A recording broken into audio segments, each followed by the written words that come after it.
Ipinasilip ni Maha ang kanyang anak na si Maria.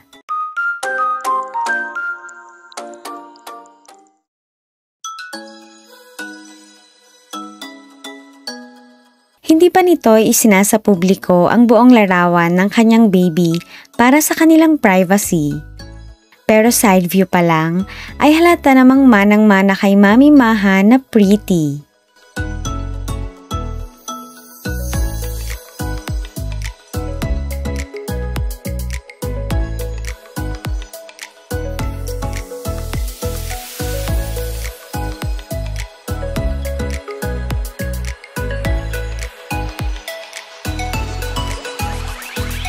Request ng mga fans na sana masulyapan din nila ang mini Maha na si Baby Maria.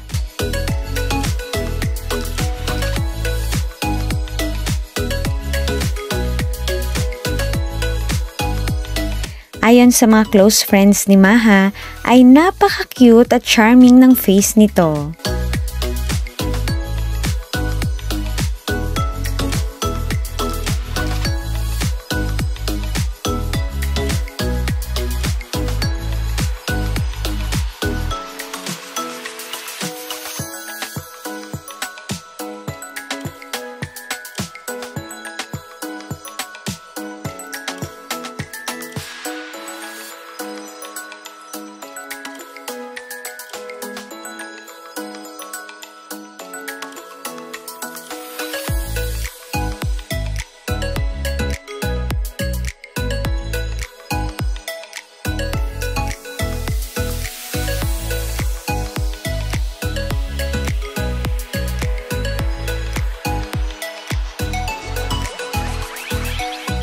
Maraming nakamiss sa Queen of the Dance Floor kaya naman kahit hands-on mom si Maha ay unti-unti niyang inaayos ang schedule para sa pagbabalik showbiz. Marami nga ang nagulat at natuwa sa pagbabalik nito sa entablado para magsayaw.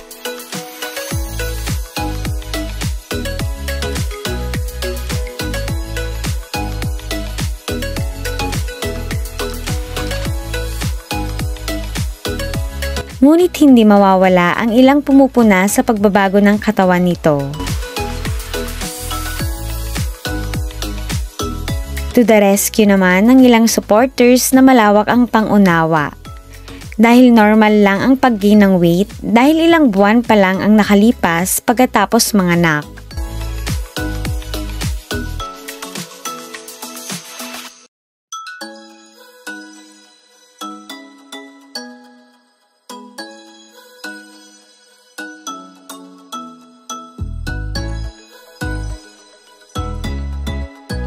Expected na raw ito ni Maha dahil hindi naman mawawala ang mga bashers.